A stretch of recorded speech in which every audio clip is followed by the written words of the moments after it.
Hello, everyone. My name is JD Calderon, and this is Indie Comics Explained. Yet again, I brought another fantastic group of independent comic book creators. So please hit like, hit subscribe, share out the video, let everybody know we're here. Without further ado, I have the greatest of co-hosts this week because the normal flubber is not here. So, like I said, I got flattery gets you everywhere. I try. Especially for you, sir. So hello everyone. My name is Daphne Lage, and I'm a cartoonist, illustrator, and comic book artist from New York. I have been doing comics with this guy since 1992, and we are known for our comic Tall Tales, the furry fantasy adventure comic, and I am known for my medieval fantasy drama Eager Raven, Heir of the First Unicorn, which just recently finished up another successful stint on Kickstarter. And you can find all my work at egoworks.com, EGOWORKS. There you go. Now on for our co-host. For the first time. That was nice and clean and to the point. I like that. That was a well-polished intro. Good Cue cards. Cue cards. Mm-hmm. There you go. I am Mr. Fish from Mr. Fish Comics, the fastest pen in indie comics. I've only been doing this professionally since 2019, but I am wrapping up my 115th book in that time that I have illustrated. Yeah, I work a lot. Having a jacked up nervous system works in my favor. And that is Alice Lost in Wonderland, which is on Kickstarter right now at gomrfish.com. So does that mean a lot of lack of sleep? Oh, yeah. Yeah. I pretty much work from sun up to sundown. If I don't sleep at night, I get up and knock out some more pages. I was up at 2 o'clock this morning knocking out pages and been doing it ever since. Gotcha. All right. Okay. All right. Good for you. Charlie, what's up? Please introduce yourself, sir. Hey. Charlie McElvy of Zion Studios and Blind Squirrel Comics, here to party with these guys. This is great. So Daphne, nice to meet you. I think you're familiar. I think we've met before. I think we've met on a previous show before. Yeah. And I know this guy over here, that one right there, Mr. Fish. What's up, brother? Good to see you. And of course, What's JD, up, always in the house, brother. Thanks for having me on, man. Listen, always a pleasure. You know how it is. What's up, Don? Nice to meet you, brother. Please introduce yourself. Hello. Hey, guys. My name's Don Walker. I am the Dork Emperor of Dork Empire Inc., my publishing company. I write, pencil, most recently the book Dreadlock the Barbarian, and I'm currently on Kickstarter with the reprint of this book, Reaper Core Zero. We're doing a new printing with new covers, new art, and hope you guys check it out. But I'm here today to talk to you guys. Fish, I know I'm meeting the rest of you for the first time, so very nice to meet everyone, and happy to be here. All right, cool. And last but certainly not least, Jeff. What's up, guys?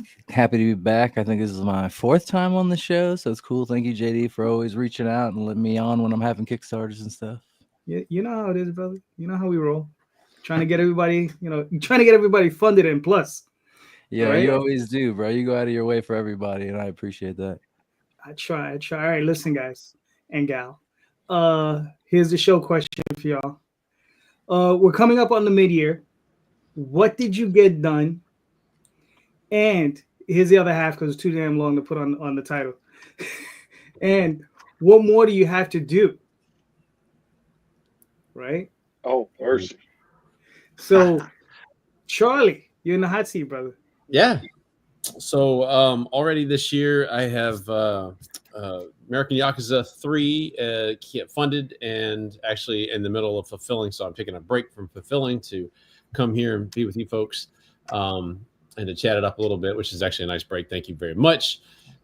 Just funded Teen Force 5 as a kind of a legacy throwback 90s era kind of a feel comic book that apparently is vibing with everybody. We're at 264% funded, and because of late pledges, we're still going.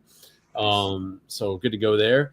And what else, man? I feel like I'm missing something. I just a couple months ago, or last month, I funded Rook Return to Cinder as a pilot issue. So it's like a one shot to see how people vibe on this new character that I'm introducing that Danny Faust wrote the story for. I created the character. Danny Faust wrote the story, and Dexter Wee. You guys know Dexter's name, I'm sure. He did the art. In fact, his art was so pretty, we decided not to color it. Didn't save me any money, folks, just so you know, because the lettering is still colored. So I still got to print, at full color. But anyway, fun book, really fun book. Hope you guys vibe on that. We'll be shipping those out soon. And I also picked up the publishing rights to Vito Del Santi and Sean Isaac's Stray. So Stray Volume 3, Number 2 will be published by Blind Squirrel Comics, and then every book after that is going to be published by Blind Squirrel. And we're going to do an omnibus for Stray to catch all y'all up under the Blind Squirrel imprint. That's what I've done. Now, what am I doing? Right. Well, I got American Yakuza 4 and 5 coming. I got Vagabond. We just I won't drop the name yet, but we just signed up a big name writer and artist duo for this anthology. Vagabond, Nowhere Man is going to be a really dope anthology. Deep Dark is going to be era bending. It's going to be all over the place. Historical stuff. A lot of fun stories so far. Chris Moses has already done a story and got the final art for that one already. Sean Wood from The Fog Within is doing a story. Got some of the art for that already.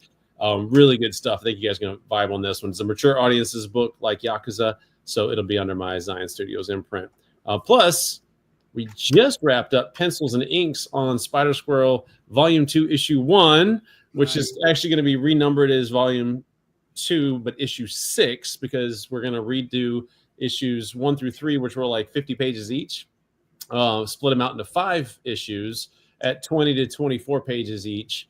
Some new covers and some fresh stuff, rebraided under Blind Squirrel to catch up new folks, and then to roll right into issue 6, which we're taking you guys literally out of this world.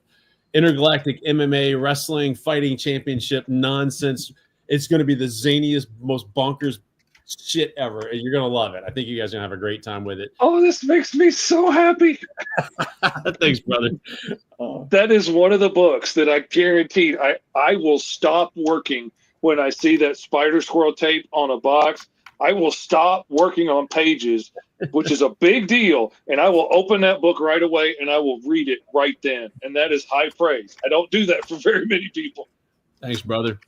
Oh, and Trash Panda's getting subtitled dibs now, so he's co-titled dibs. So it's gonna be no longer Spider Squirrel. It's gonna be Spider Squirrel and Trash Panda officially. So awesome. Yep. Nice. I got more, but I can't take up a whole hour, just me, so I'm shutting up. I got you. I mean, so you're looking at what? 12, 14 campaigns? 16? It'll be somewhere between 10 and 14 in the next, 8 months or so. So through, early 26. Yeah. Yeah. Wow. Nice. All right. You don't like sleep either. What's that? There you go. Hey, man, I got 7 kids. I ain't slept in 30 years. Gotcha. All right. Don. So what do you got? I get to go after that? Oh, okay. Yeah. Awesome. Yeah. Better you than me, man. I know, right? So, okay, I've spent the last year, 2024 and 2025 thus far, getting my health together. I have trash kidneys, so I've been on dialysis for the last year now, starting this month. I've got a lot of writing done of projects. So I have like 4 projects in various stages. Either they're written, I'm hiring someone else to draw them because I can't draw everything. And so I've spent this year, 2025, trying to get our reprint of Reaper Horror. This is the original book that I published in 2019. It's been sold out for over 2 years. So I figured I should probably, redo this. And Reaper Horror is basically the beginning of the world that Dreadlock inhabits. So they're kind of like brother and sister books. But I'm sold out of Reaper Horror, so I need to get more out. I've got a new cover by myself. And then I have a new variant cover. Here's the artwork. This is by Scott Koblish, of course, of Marvel Deadpool fame. This is pencil and ink cover. He's doing the main variant for us on the campaign that's currently going on. If that succeeds, great. If not, then I'll do some other stuff. I have an anthology in the works that I'm putting together. I have a story in it as well. It's called Firsts, plural. It's going to be the anthology of first appearances. So the entire anthology currently has 22 stories. I'm looking for more. If y'all want to chip in, let me know at the end of the show. Hit me up. Every story is a brand new character, and this anthology will be their first appearance. Every character is going to have a mini-series, one-shot, or graphic novel spin-off after the anthology as well. So it will be literally the key issue to buy for indie comic fans. You'll start seeing ads for that online in late June, early July. We should hit Kickstarter probably sometime in August for that. A lot of it's done already, so I'm super excited about that. We've got every genre covered from superheroes to crime to horror, sci-fi, fantasy. It's all in this book, and it's really cool. So I'm super excited about that. And then I am working on penciling Dreadlock #1 of a 4-issue miniseries.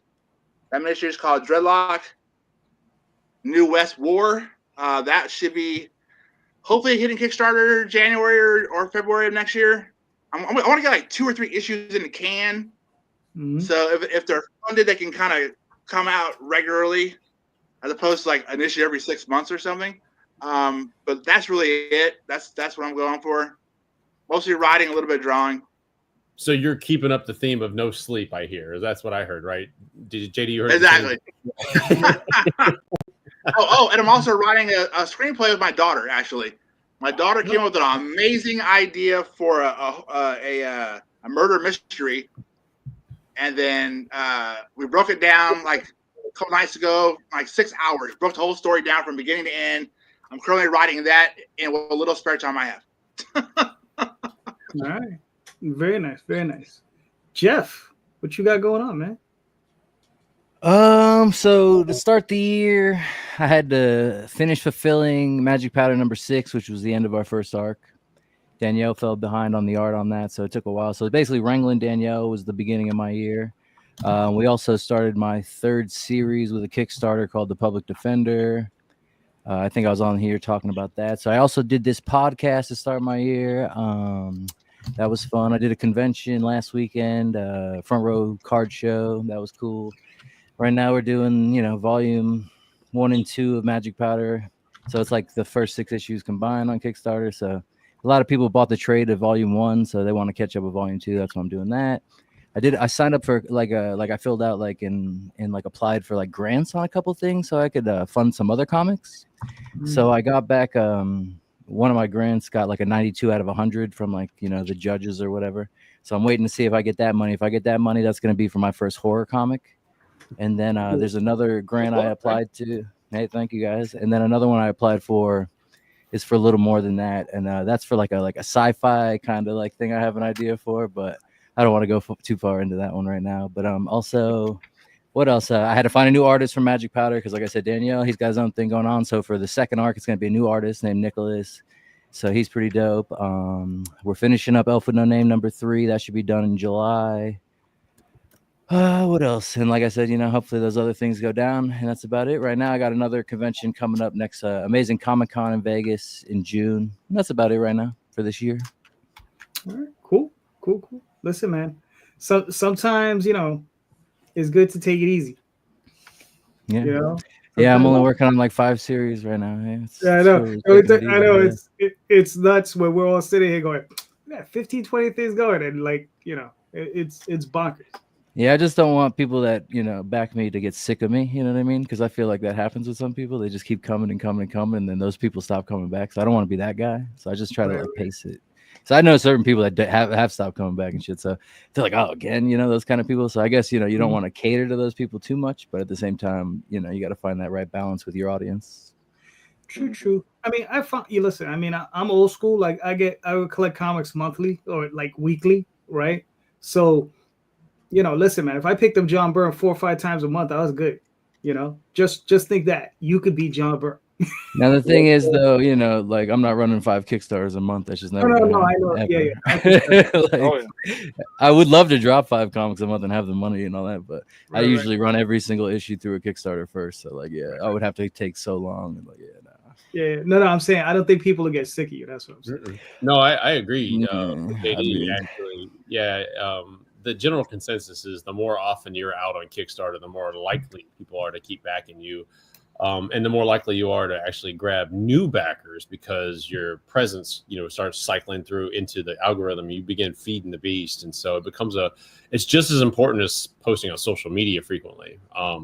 You think people are getting sick of you, and some are, for sure, no doubt. People get Oh sick of yeah, me. there's those people that see your post every day about your Kickstarter and are like, "Come on, give me a break." But then you get to the end of the campaign and somebody will see a post from 3 weeks ago and be like, "I had no idea you were running a campaign." oh, bro, They're every like, day on the last day, I always get somebody that says that, bro. Like, oh, what? Oh, luckily I got it. Like every time. So, like you said, like you never That's know why we when have that late comes. pledges now. And Yeah. I was just going to say the same thing, Fish. Is that's why you gotta. If you don't turn on late pledges, I don't know why you wouldn't. Honestly, there's just no. Got to. To me, there's no logical reason to not do it. Right? It's funnel I building. mean, It's yeah.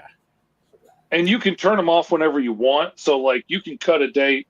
Like at this point, I've got to order the shirts, let's say. So I don't want people placing orders after that for extras if I'm ordering them special made.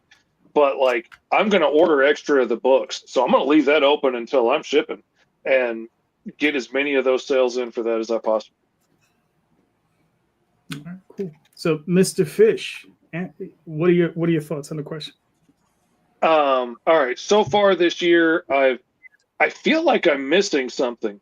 I've done the Alice Lost in Wonderland that I'm wrapping up right now is the 5th book that I've done this year. No, I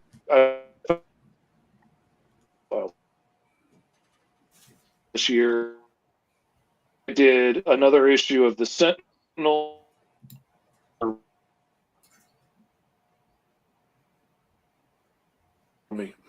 He was good for so long. I know. Hey, Fish. I thought it was me. I was like, oh no. I know. Am I back looked now? at everybody else on the panel to see who else is not. I think you're back now, Fish. Yeah, I think you're back. Yeah, You- because everybody Matt- disappeared on me for a second. We got crazy storms here, so I apologize. no, Anyway, I was saying, Alice wraps up 6 books that I've done this year so far. Like I've got an issue of Sentinels that's out right now that you can back, and we had opportunities to like get your characters as bad guys in the book on like several pages in the cover. I think all those slots have sold, but that's going well. I did issue 4 of Green Zone out this year. I did issue 2 of Alice. Issue 3 of Alice is going to come out in a month or 2, and I'm going to have the Green Zone trade out by the end of the year, along with another. I've got 6 books coming out with other people and my stuff from here on out. I feel like that's a light year for me because I did like 21 books last year, but I'm trying to stick to a new schedule, and I'm trying to force in like free time because I've heard people talk about this stuff and I want to see what it's like. And like when something happens and we have to go to a birthday party like we did for my friend's 80-year-old grandmother today, if I miss that time and I'm working 16 hours a day, 7 days a week, there is no time to make up those pages I missed. So I'm trying to stick to this new schedule, and that way if I miss time, I can do it in the afternoon, or I can do it, on a Saturday or something. And hopefully we'll see how it works. Fingers crossed. But that's what I've been up to. all right, cool. Daphne, I want to grow up and be as fast as you are one day. Yeah. Oh my God. I want to fish of my own, man. I could get so much done. I mean, I'm currently working on one of my books right now as we speak. So, wow, I wish I my had, computer could handle that. yeah, let's see, I actually started a vlog series to keep track of everything that I've been doing since the beginning of the year. But like off the top of my head, what I accomplished this year was I released issues 9 and 10. of Eagle Raven, issue 10. That's the one that I just finished the Kickstarter for. So I'm just waiting for all that stuff to come in so I can fulfill. I'm currently working on issue 11 right now. Like I said, like right now, that's exactly what I'm doing. No rest for the wicked. Because it's like unfortunately it's like I'm a one-person band here, but I am nowhere near doing the amount of work as Mr. Fish, so I am not a one-fish band. But so for the rest of the year though, I know that I got like a crap ton of pinups done because like I said, it's like I have been using these videos to keep track of everything. I do have a sketchbook ready to go for the end of the year for another Kickstarter. And my goal is to release Eagle Raven issue 11 and 12 plus that Kickstarter. Because what I want to do is I want to start 2026 with my third collected volume of Eagle Raven. So I'm on as strict of a schedule as I can put myself on, without driving myself too crazy, but it's still keeping me busy enough. Although, unlike the rest of y'all, I like my sleep. So I had to make sure that I schedule that in so that I can I can work on all this stuff that I have to finish, because also in the middle of all that is also like commissions and if this other opportunity that I have, comes to fruition, then that I have to fit that in without affecting my schedule too much. So it's been a busy year, but then again, it's like, what's the point if it's not? Mm-hmm. Daphne, you might want to explain Einstein. Oh, yeah. So I share my office with a parrot and 2 parakeets, but especially the parrot. So if you hear any weird noises in the background, that's the parrot. I can't do anything about that. So if he gets too obnoxious, I'll just mute myself. But yeah, that's No, I he's thought right somebody's there. backing up in their chair. You're right. No, that's him. Yes, that's him. Yeah. For the record, for those who don't know me that well, I do have Tourette syndrome. So if I copy the parrot or yell at something stupid, I apologize. It's late and I'm on some new meds and I've been really anxious all day. Oh, okay. So I'll make sure it that could when be he starts real up- interesting by the end of the show. So I'll make sure to mute if he starts acting up, just so he doesn't bother you. So that's fine. Yeah, and his name is Einstein. He's what, 35 at this point? Yeah, something like that. He's old and well, he's not really old. And the thing is, they live up to 100, so I don't even think he's old at this point. Right. Yeah, but he's mean as. Yeah, he's just feeling his prime right now. Yeah, he's mean as anything. But anyway, so I think for myself, all right, I'm on my second Oswald campaign that I'm going to launch in about 2 weeks. I just finished fulfilling the last one today. I literally just wrapped up the last package. No, that's not true. I got one package left. I have to get the guy's t-shirt size. And then, what is it? Dreamweavers I wrapped up. Magi's Grace is running right now. Yes, I think I ran, 4 or 5 campaigns this year so far. So it's a little slow. I don't know why. But and then for the rest of the year, I got at least four more Oswalds to go. And probably one more Dreamweaver, one more Magi's Grace, and one other book. Plus, I was part of another campaign called Tenchi Muyu, which was something that I'd done a while ago, which exploded on Kickstarter. I couldn't believe it when I saw it. I knew the fandom was big, but I was like, damn. But, it is what it is. And then I'm helping out those guys try to get that book sorted and printed and ready for press and all that stuff. So yeah, there's a decent amount of stuff, and then there's stuff that's always in the background that until it comes to fruition, you're like, you're just waiting on it. Well, I think we all have that those projects where we're just like, we want to get to them, but we just have to be a little patient. So But yeah, I got about 2 or 3 of those. So, all right. So, Daphne, you're up. Okay. So I've been watching some videos from from authors, not necessarily comic book people, but from actual book authors. And they're talking about the idea of writing to market. You know, the difference between writing to market and then just writing just weird stuff and then like trying to find a market for it afterwards.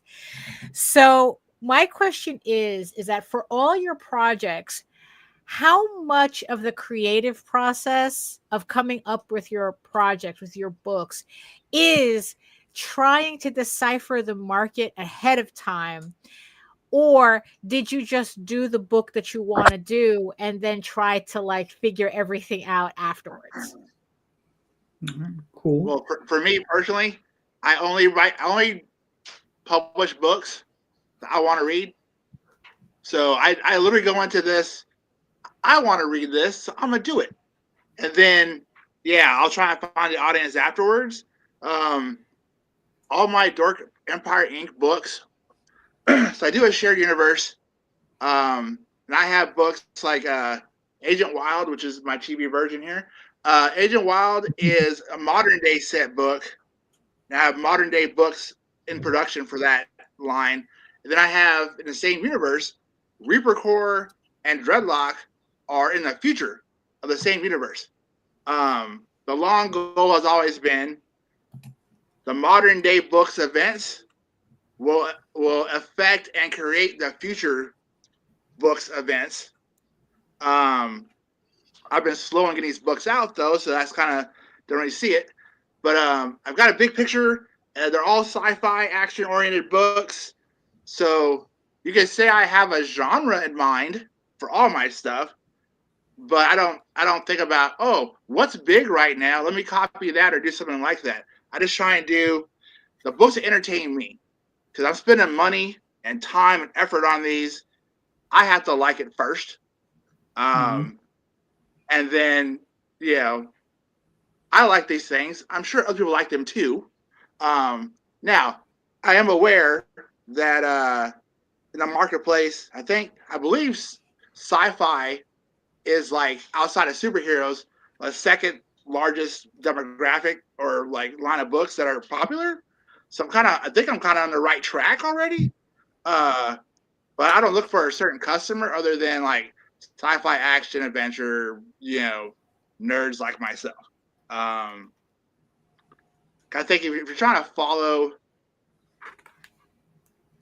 market, then you could either be too late, not on time. You know what I mean? Like the market is great now.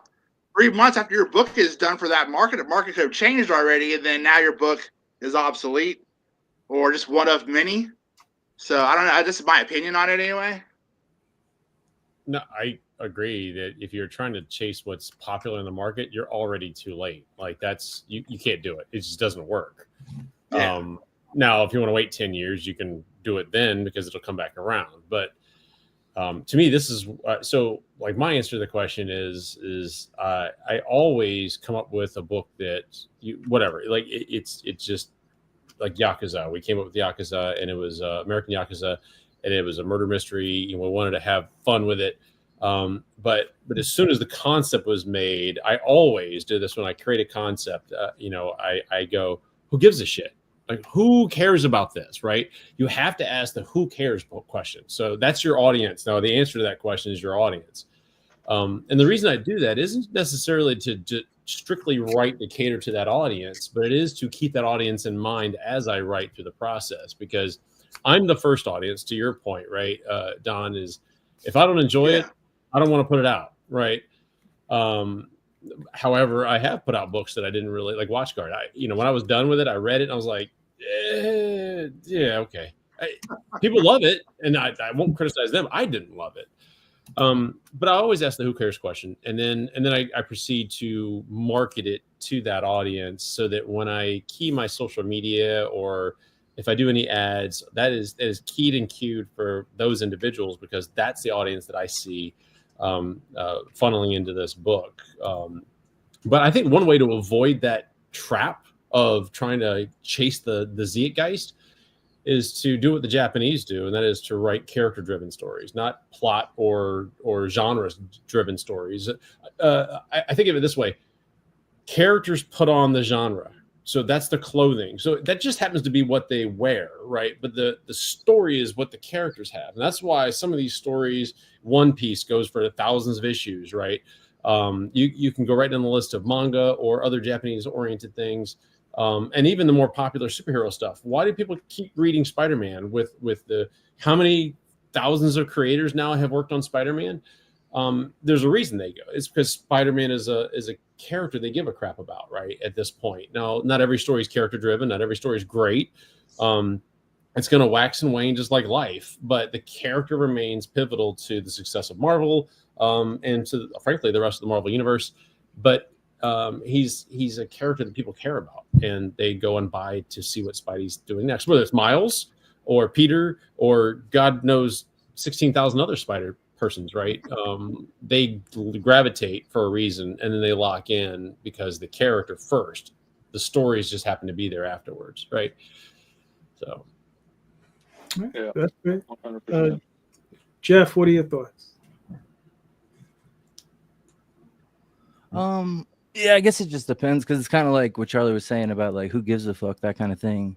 I was talking to a friend of mine who's an artist on one of my comics, and he was doing his own thing, and it wasn't really like getting any backers and stuff, and he was kind of wondering why and stuff. And I was just like what's the pitch in your mind and stuff like that, you know? And in his mind, it was just kind of like, you know, just a fun idea I had, you know, that kind of thing. And I'm like, well, if you don't even know how to like explain why it's interesting, that's a problem, you know what I mean? So I think some of it has to be, you know, like Charlie was saying, like you have to know your audience kind of. Like when I came up with Magic Powder originally, it was after Game of Thrones bombed and all that at the end of that.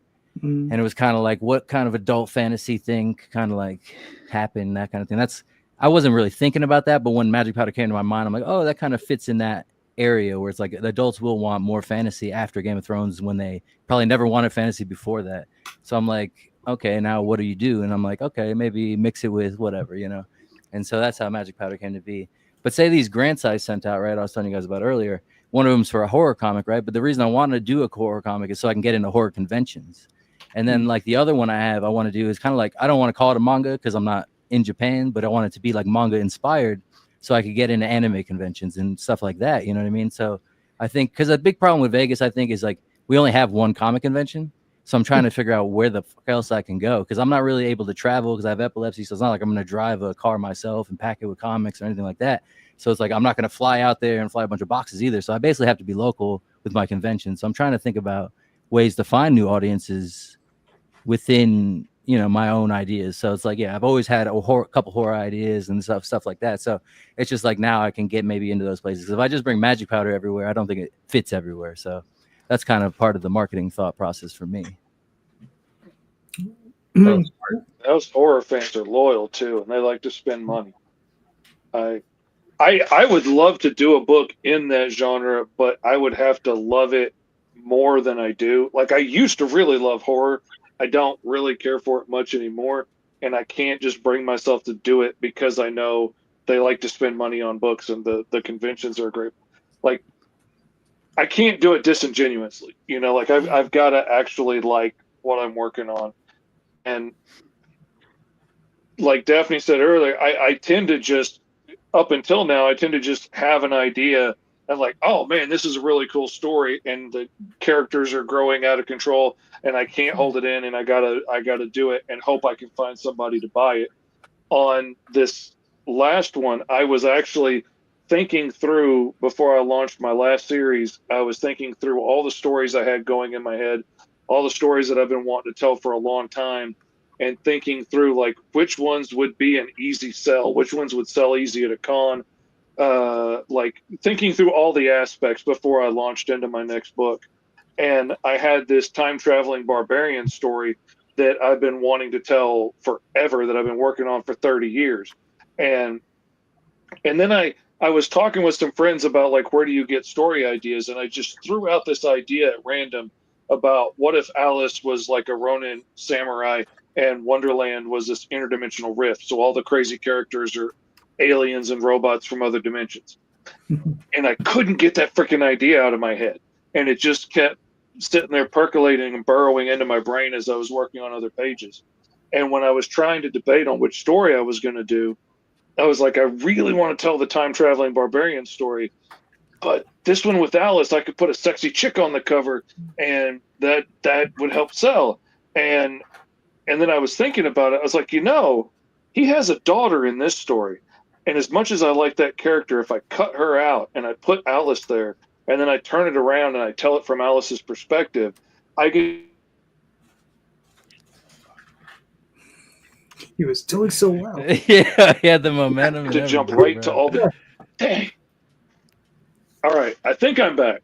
Am I back? You're back. You're back. Okay. So anyway, if I took out his daughter from the old story and I put Alice in her place and I turn it and tell it from Alice's point of view, I can jump to all the generational trauma and all the really juicy parts of the story, and I can put a sexy girl on the cover, which isn't a bad thing. And I can have this, this deadly female bounty hunter as my main character. And then when I did that, I got to bring in all of the public domain aspect stuff too, which is kind of fun to play with. And I got to play with it in my own weird way. And then all of a sudden, all the characters I had suddenly fit into these archetypes. And my barbarian with the white hair that cuts holes in reality and is always on the run is a pretty good analog for the white rabbit. He's always disappearing into these holes. That fits. And this, this ancient automaton that I wanted to put in this story anyway could be the Tin Man. And this other bounty hunter that's made out of scraps and puts himself back together when he gets blown up would make an awesome scarecrow. And all of a sudden, all these characters started to fit and get even more interesting. And now, like, I mean, now I'm really proud of what it is. No, that sounds like a great idea. And like you said, the way you mix it with like stuff you already had and then public domain. And then like, as you dig deeper into Alice lore, you find things that already fit with other ideas you have. Like that sounds like fun. Like you said, I never really did public domain myself. So like, I haven't tried that yet, but yeah, that does sound like a good time. I didn't care for it originally because I felt like it was cheating. Why not make your own stuff? But one of the books I've worked on, I've done like 9 issues of the Sentinels. And a lot of those characters are old public domain superheroes. And I've learned to love them over the years. Not only did they like pay for my roof and keep my kids fed through COVID, but besides that, like I've learned to see what people love in these characters, even if they're not the most well-known characters. But then when you take somebody with at least the name recognition of Alice, I've had so many young ladies and women when they hear that pitch for Alice at cons, like their eyes light up and they're like, oh, I could get into that. And just seeing that sparkle of excitement, that brings me joy. That lets me know I hit on something really cool here. And I get to do my cool stuff and touch on stuff that we all know and love. And that's fun. Cool. That's the best. Because that's another thing too. Like when you said like, oh, like people actually like support it and stuff like that. Because, you know, when it comes to like having all the crazy ideas, I feel like, you know, every day I come up with a new idea for a comic book, but I don't have enough money and I don't do my own art. So it's like, you know, I got to pick and choose which ones I think will at least get me my money back to do, or at least enough to, you know, print anyway. So that's another part of the marketing thought process. It's like, will this even fund or will this get any, you know, because like it's fine. I would make a bazillion comics if I could just all day write a comic, give someone a script. None of the money didn't matter at all, bro. They would just be an unlimited amount. But when it does come to something like this, like, you know, you do got to make it worth your while. So like, yeah, that's another part of that.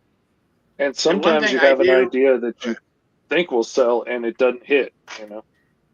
Yeah, of course. You never, yeah, exactly. There's no way to actually know you're right until you go in. One way I mitigate that. So all my issues are zeros and essentially one shots. So I use all my zeros. If you see my book and it's a zero, it's a one shot complete story. And essentially it's a it's like a pilot, right? If I take it out to shows, it doesn't sell, I don't do it anymore. I just don't. I'm like, okay, cool. Thus far, all my zeros have sold pretty well. But now it's a problem is I don't have the time to draw everything. I have 3 books out currently. Agent Wild Zero. I did issue 1 for her recently, or like 2 years ago. Reaper Core Zero, Dreadlock Zero. Dreadlock sells the best out of everything. Reaper Core is sold out, like I said. So now it's like, which one do I choose to make more of that I'm going to actually draw? Right. And then that's a which ones do I whole try and different find someone else to draw for me? And then there's the cost of doing that, because when I pencil and write everything, I save thousands of dollars. And now Literally, I have to hire Fish or somebody over here to draw for me and like spend a whole lot of money. Then I get more picky. Man, but it makes sense. Yeah. All right, cool. Let's see. For myself,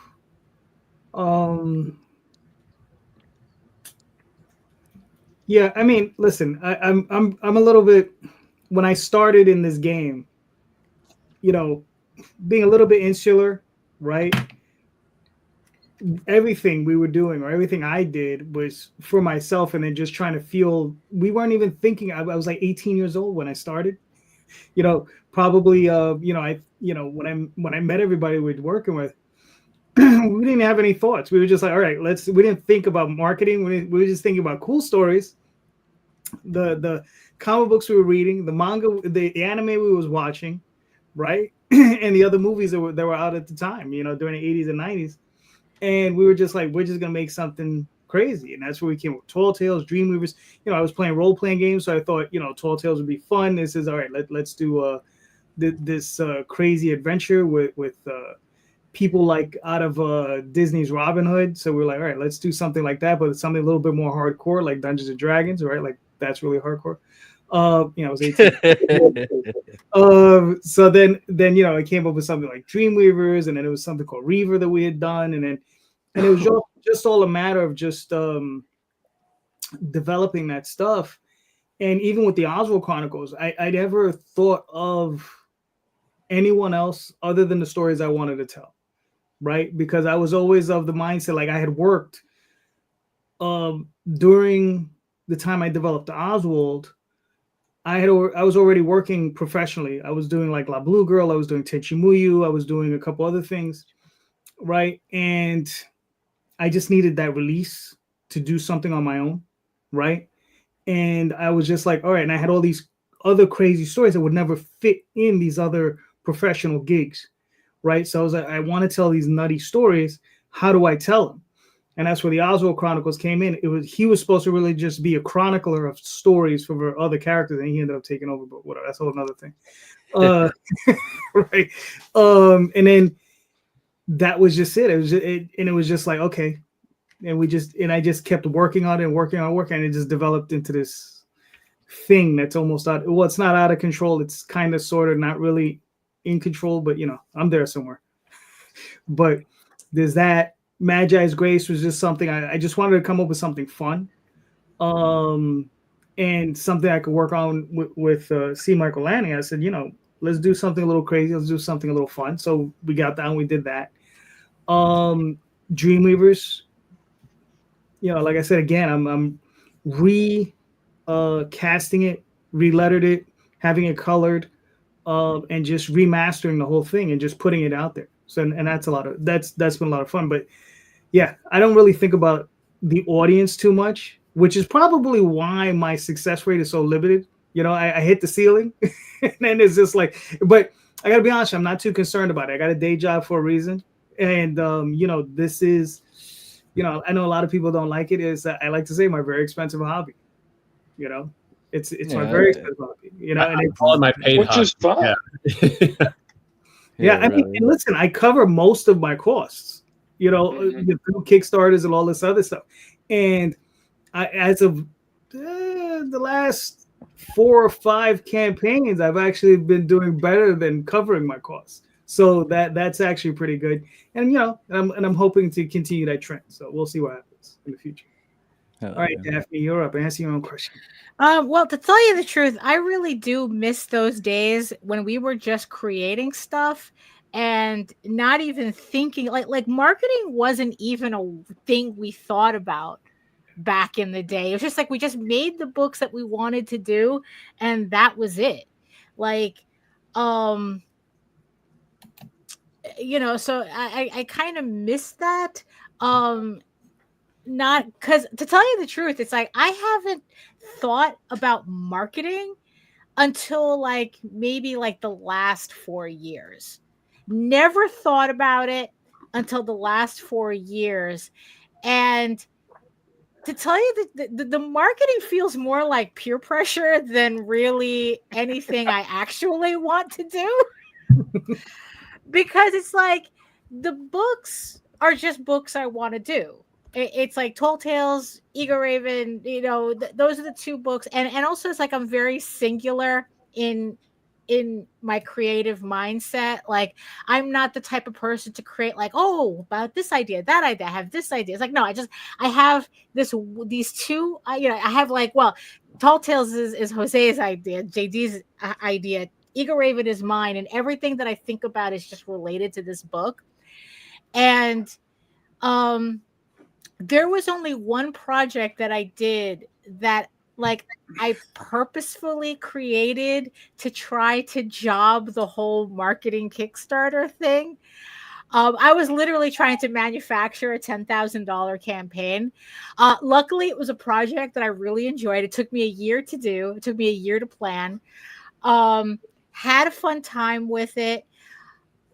Didn't make it to 10,000, but How it close were also you? 8.4, I think. That's still 8.4. pretty. That's still Yeah. 8.4. Get this, 8.4 for a 16-page comic. Good. Yeah, there you go. Yeah, Dang. that's dope. Wow. Yeah, that's a joke. That's huge. Yeah. All right, I need to pick your brain. It wasn't that big of a deal. It was pornography. So, you know, so I got close to 10, but the entire learning experience I think was just as valuable, and in that I realized that like as much fun as I had creating that project, it really wasn't something I wanted to repeat. Even if I was able to make a $10,000 campaign, in the end, it wasn't a project that I wanted to like, oh, now I have to do it again. Yeah, And you it's wouldn't have like, done another year's worth of work to do it again. right. And it's like, you know what? You know, I really don't need to chase. Speaking of white rabbits, I don't need to chase that rabbit as badly as I thought I did. I mean, even now I try to like learn marketing, but to tell you the truth, it's just getting to a point where it's like marketing just seems to come off as all like BS. And it's like, you know what? Us small fry, it's like marketing works for companies who have the money to really feed that machine. Yeah, the outreach. Yeah, exactly. You know, it's like for us, it's just like we're at best we're doggy paddling in a pool, in a backyard pool, no matter what we do. So I wish I didn't have to worry about it. I think that I just look up marketing now because more I'm curious, but you know, in the end, it's like, look, I'm doing the book that I'm doing. I'm not changing it for anybody. And it's like, I can't be the only person who likes what I'm doing. So eventually I'll find my audience on a bigger scale. But yeah, I'd rather not be thinking about it. I'd rather not be thinking about the audience at all, to tell you the truth. We're very selfish people in this house. So, Yeah. But I mean, just think about it. You know, when we were teens, right? All of us wanted to be part of Force 5. So, Charlie, your shot. There you go. Force. That's That was a great pitch right there. It's so funny. Awesome I've had segue. people come to me. I've had indie creators come to me and yell at me, jokingly, going, "Damn you! That name is like, oh, it just rolls out." I'm like, I know. That's why I thought of it and I had to like immediately do it. But it's funny it took this long. This is actually a project that has been, we're talking about marketing and all this stuff. I did a $6,900 campaign in 2012. It was my first campaign ever, right? So, this was a part of it in some ways. Now, a lot of things happened, not the least of which was the artist took all the money and ghosted me, gave me like a third, well, 2/3 of the book probably finished. Mhm. So I've been chasing this book for 10 years. So is it my best work? No, I wrote it 15 years ago. Did we edit it before it's going to print? Yeah, a little bit, but this is a really, really fun book. And for me, like, this is the essence of the comics that I grew up with, that a lot of us grew up with. You know, we talked about Gen X in the chat a little earlier. This is a very Gen X kind of a book, but it's not unapproachable for anybody today who likes superheroes or gives a crap about superhero origins. It's that typical why they come together, because they did. You know, kind of a story. Everybody tells their background. They introduce each other. You get 2-page spreads like the one on screen here, where each character kind of goes through their own origin. So all 5 of the characters talk you through their origin story. So that's 10 pages of origin right there. Beautiful cover by Oliver Castaneda. Thanks, Dan. And there's another one by Ray Height. We got some beautiful covers. Marcus Williams did the next cover. You guys are familiar with a lot of these names. I've sat on these covers for like a freaking decade. And I got a really cool version of this book, which is not this cover, which is Royce Fouray Southerland. But the next one is a full retro cover. So this is an Anthony Castrillo. Some of you might know his name. He was a John Byrne, kind of an ape artist, if you will, a copy artist. He very Byrne-esque styles, and he did this retro cover for me with the cover dress and everything. And I was like, I know what I'm doing when I publish this book. Even though newsprint isn't around anymore, we're gonna, if you scroll down a little bit, you can show them, JD, that we're gonna take the colors, we're gonna desaturate a little bit, we're gonna throw a moire pattern in on purpose. And even though we're printing on digital printers, and even though we're printing on glossy paper, or semi-glossy paper, we're going to get rid of all the extra rendering on the colors and give you kind of a newsprint feeling book as much as we can, right? This is actually a very popular tier. People are grabbing this one. I think folks like myself just want to see something fun and nostalgic. I know guys like Roy Fish who would love this kind of thing, right? But this is just a superhero origin. Like, how did this team come together? This is that story. I really love this because in a lot of ways, this is the first book of the Blind Squirrel universe, even if it's not the first published book of the Blind Squirrel universe. So when it comes to Blind Squirrel comics, these guys are the ancestors, so to speak, and everybody else are descendants from it, including Watchguard, Spider Squirrel, Trash Panda. The new Teen Force 5, which will be out later this year. I didn't mention that earlier when I did my spiel. But yeah, I think if you like good, fun throwback comics, if you want a book that has no political agenda, except for to make you laugh, cry, whatever, but really just to be entertained, then this is the book for you. I think you really like this. No capes, just spandex. No capes. All right, cool. I mean, listen, man, it looks great. I mean, Thanks. You've already funded, so you're now people can just back it and just just on the back end. Yeah, it's all late pledges at this point. So the actual campaign's over. So late pledges are a little bit more expensive, but I try to be pretty reasonable about that. Hey, fellow nerd. I just saw the chat, so squirreled for a moment there. But yeah, so you can still get everything. I did not, every single tier was made available as a late pledge. So you're not missing out on anything, including the retro version. Those are all still available. Just a slightly, premium cost, like $2, I think, for the extra for the print issues, and like $1 extra for the digital versus the campaign itself. Cool. Is this a one-shot limited series? Well, this is a one-shot for now. So like we talked about earlier, this is kind of a pilot. I wanted to get this one out now that it's finally freaking done.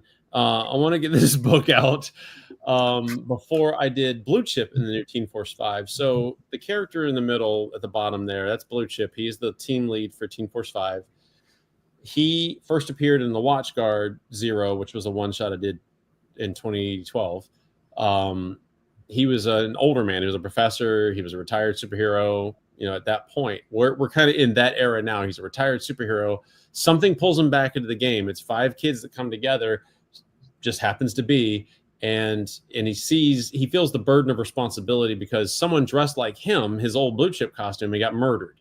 So there's a murder to solve and to get justice for, but also he feels this burden of mentoring these kids so that they don't go through the pains that he went through, which I won't tell you now because we may do more with the Legacy Teen Force 5 down the road. But there's a lot of story to be told with these guys, as you can see from that cover right there, actually.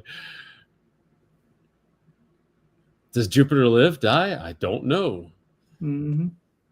But tune in to find out. Late pledges are open now. Well, I won't tell you in this issue, so you better get started now. I'll tell you later. All right. Very nice. I mean, good job. I mean, it looks great. So, Thanks. Yeah. So everybody, go buy a book, damn it. It's still available. Mm-hmm. Who next? All right.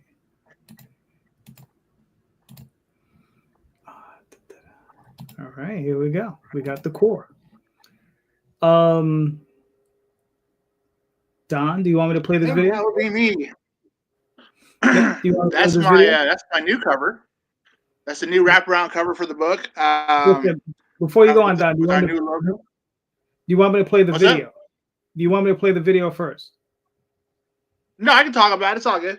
Oh, okay. All right. Probably better with me. So Reaper Corps, again, this is a reprint of our 2019 book. We have the new logo, new cover.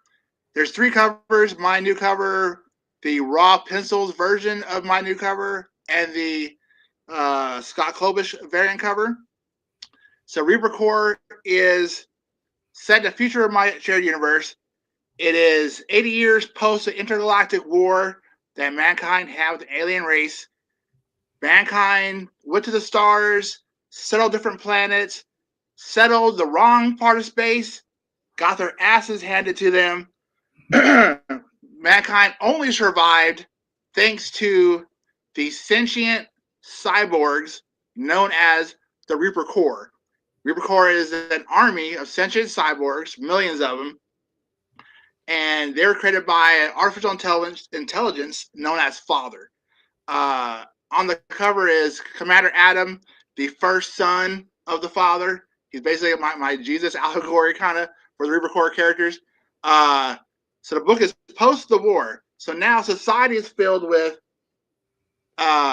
endangered humans. Essentially, humans are endangered species. There's less than 400 million humans left after being 17 billion of them, almost all being obliterated.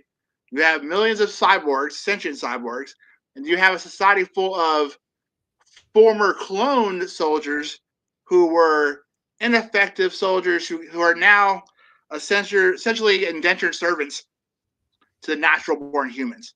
And so you have the society of humans trying to rebuild.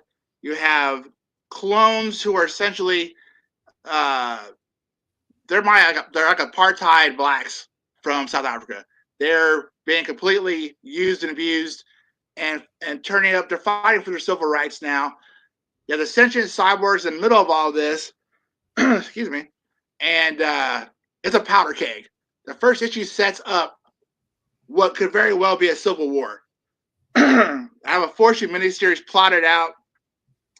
I'm just looking for someone to draw it that I can afford because I can't get to it. If I'm doing the spin-off series, which was Dreadlock the Barbarian, I'm doing that, so I can't draw the miniseries for Reaper Corps. But it's I liken it to the Terminator meets the Matrix.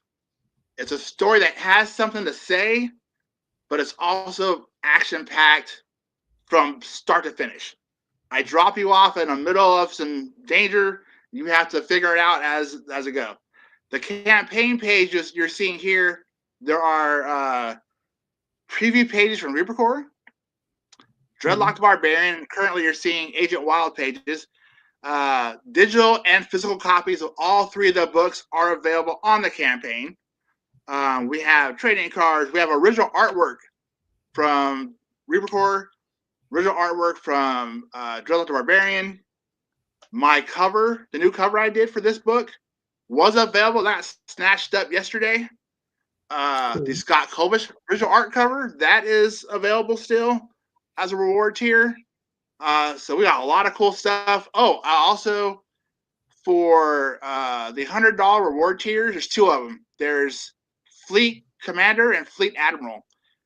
Those are page covers. I'm sorry. Those are tiers where you can get actual art from the books, from, again, Ripcord and Dreadlock. But also I've added an 11x17 black and white commission, one character of your choice. That's not written on the campaign page because both of those rewards were snatched up or pledged to, so I couldn't add the changes. So there's actually more original artwork you can get from me on those tiers as well. So it's a fun book, and that's I try and do all my stuff as fun books. Like the Dork Empire tagline is Dork Empire Inc. making comics fun again, and that's what we're trying to do. I make fun stuff that I think people will dig, and I hope they'll give it a chance and take a look and possibly pledge. All right, cool. Now, if you got a chance to continue it, more or less, like, would you say this is an ongoing series, or would you say that it's a limited series, or would you say it'll be a limited series? It'll be a limited series. I have absolutely no interest in doing regular series. Okay. All my books will always have a mini series arc put out, and that's it. I don't want, because again, I can't draw everything. I can't afford to hire too many people to do these. So it's like, if I'm doing Kickstarter all the time, I have to keep it limited so you're not waiting forever for something to come out. All right, cool. But I do think, I think in arcs. I don't think in long term, like, 50 issues from now. No, I always do like, what's the next story arc? And usually those are 3 to 4 issues long. Okay. Well, that's cool. And their book will be, their miniseries will be called Repercore, The Natural Order, issues 1 through 4. Gotcha. Now, how many what is it? How many pages is this book as a starter? It's 24 interior pages. Full color. Cool. Now, are you doing the coloring or just the art? I'm the writer and penciler. Inking for the interiors is Jeff Graham.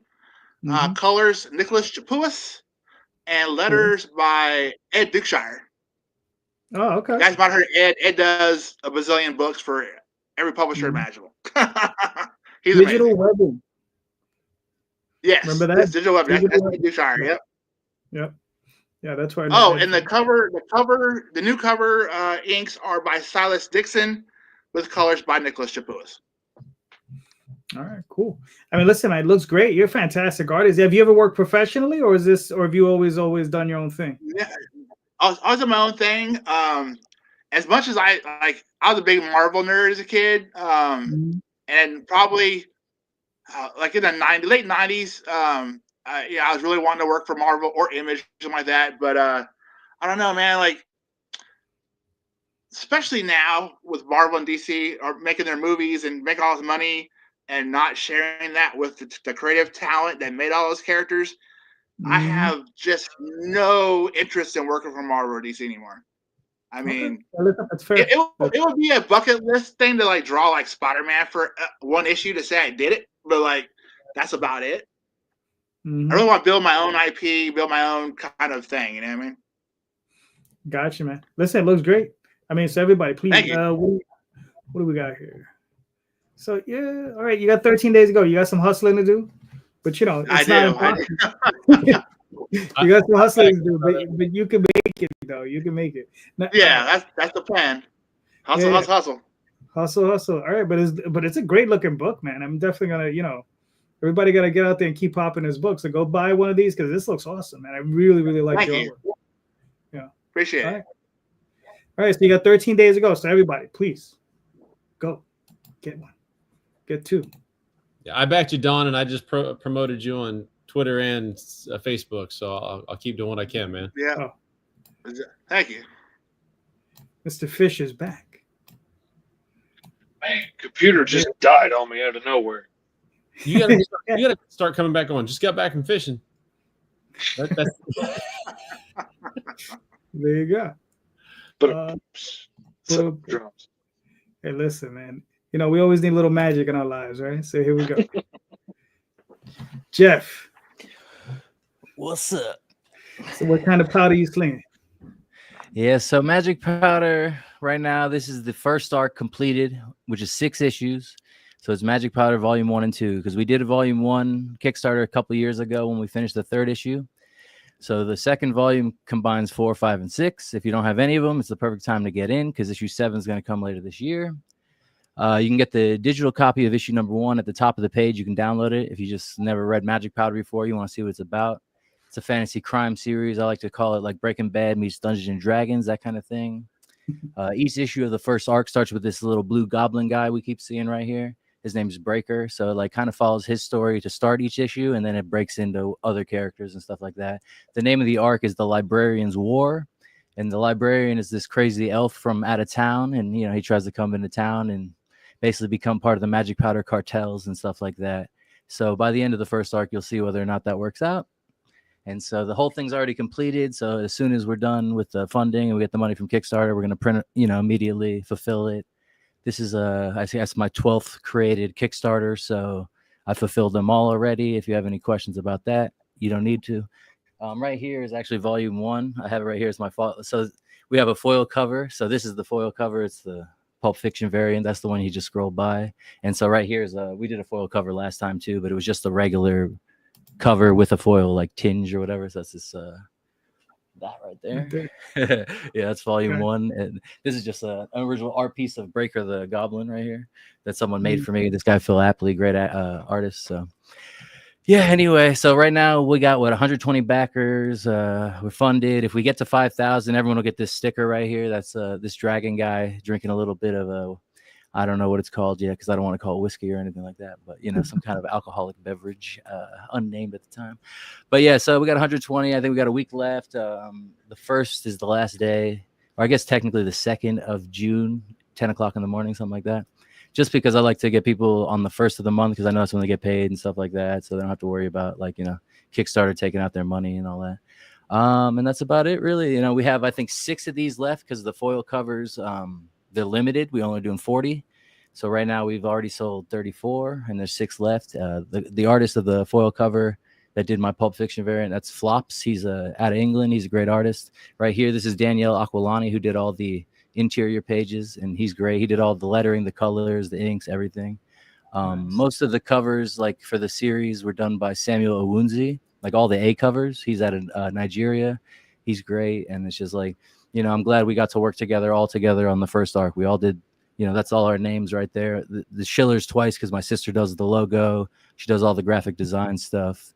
So there's 2 Schillers on it. But yeah, all 4 of us, we worked on every single issue. So pretty proud that we finished the first arc. It's the first arc I've ever done of any comic series ever. I started doing comics like right after COVID, basically. And yeah, man, it's been going really well. I'm having fun. And I just can't wait till this ends. Next week, I'm sick of like pitching it, you know, because like usually my campaigns kind of go down to the wire a little bit. This one has been done for a while. So it's like, how do you really pitch it? Oh, you get a free sticker. And most people are like, I don't give a fuck about a sticker. So if they're already in, they're in, you know, and if they're not in, they're not in. So, you know, whatever. I think I got like 158 followers waiting for the last couple of days. So hopefully we'll pick up some of those guys. I'm expecting around 150 backers by the end, I'm thinking. So we'll see how it goes. I'm pretty excited. All the money's going to go into Magic Powder 7. Because Magic Powder 6 took so long that I kind of fell behind on some money stuff. Outside of comics, I had to use my but you know, everything's paid off and everything like that. But for the new artists, I have to get some money together. So that's what this campaign's about. I don't have to pay for any new art. I just have to pay for printing and shipping. So all the other money goes to the art for the next issue. So I'm really excited about that. Cool. Listen, great looking book. It's a lot of fun, this book. I actually bought this book. This book's a lot of fun. So I always advise this one, anybody. Yeah, thanks. And yeah, you posted issue 6 yesterday on Facebook, I believe. So I appreciate that, man. You're always spreading the word. You're the man about that. So I appreciate it. You know, like is this a noir? I would say it's more of like a neo-noir kind of thing. It's more, you know, it's not cyberpunk exactly. It's more of like in the middle, but it's definitely like an urban fantasy, I would say. All right, cool. Now this was 6 issues. The next arc, are you looking at the same amount of issues? 4 issues, 5 issues? Yeah, exactly. 4 issues. So the first arc's kind of inspired by the show Gomorrah, I would say. Like that's kind of what I was going for. The second arc's going to be kind of inspired by the movie Snatch. So I want to have that kind of pace and stuff. You know what I mean? That kind of like intermingling of the plot and stuff like that, the MacGuffin of the plot and stuff. So it'll be quick. So it'll be 4 issues, and then the third arc, if we ever get that far, will be 5 issues, and then we'll see what happens from there. All right, cool. You're gonna make it. You'll get there. You'll get there. Thanks, man. Yeah, I mean, it's been going really well. Like I said, I'm excited. Like right now, 120 backers. These are reprints. So I'm pretty excited to have 120 backers on some reprints. Usually, Magic Powder averages around 300 backers, so I'm excited about that. And then the Elf with No Name we're doing next month, and that's our spinoff. It's a Western. You can get issues 1 and 2 on this campaign, so you can catch up with the Elf with No Name, Magic Powder, and even the Public Defender, which is only connected by the writer. The story doesn't have anything to do with it. It's just like a superhero satire I did in January. We had about 16 different artists working on it. It was really fun. It was kind of my answer to American Splendor meets like The Tick. And it was just like, it was cool, a little autobiographical, a little making fun of superheroes, a little everything. But yeah. So anyway, you can get all that in the add-ons if you want to get in on this. So thank you, everybody, for listening to my spiel. All right, cool. Listen, man. Awesome as always, bro. I mean, hopefully we get you a few more backers in there. So everybody, again, go check out this awesome book. Hell yeah. Read that first issue. Like I said, you can download it on the first page, on the campaign page. And if you like that, you'll like the rest of it. I guarantee it. That's very nice. Now we got Alice. Cool. Now, Mr. Fish, look, you already won. Do you want me to play this video? Yeah, you can go ahead and play it. I'm probably going to cut out anyways. Alice has spent her life trapped in the interdimensional rift between worlds known as Wonderland, with nothing but the Tin Man by her side and the broken hilt of the Vorpal sword on her hip, a blade sharp enough to cut holes in reality itself. Now bound by a magical contract with a demonic dealmaker known only as the Cobbler, she is now bloodbound to deliver the head of the White Rabbit to the criminal warlord that rules Glass City with an iron fist, the Queen of Hearts, who has standing orders that Alice and Big Ten be killed on sight. How will Alice track down the White Rabbit when he can travel throughout time and the multiverse? The man who saved her life and brought her to Wonderland. Will she survive a confrontation with the psychotic Queen of Hearts? Come along for the wild ride throughout reality. Alice Lost in Wonderland.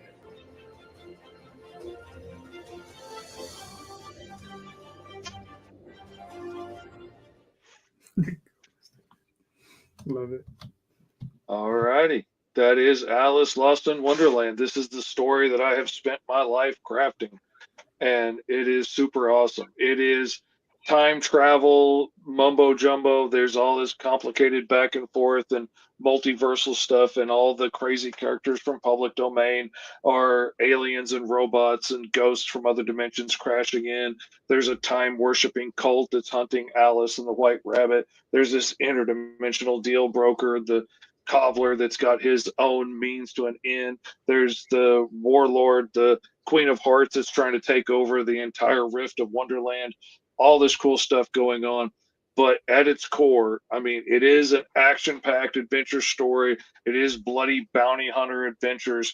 But at its core, it's a story about who we are at different points in our life and how we evolve and how we can be one thing to one person and something completely different to somebody else, and how we can try our best not to make the mistakes our parents made and then make all new mistakes and still end up with our kids hating us. I mean, it's really an emotional story about who these people are and how she goes from being a kid that relies on Rabbit to keep her alive and loves him dearly to an adult that hates him and wants to kill him and is more than willing to risk her life to sign this contract to be the one to bring his head in. And so how do we get from there to there?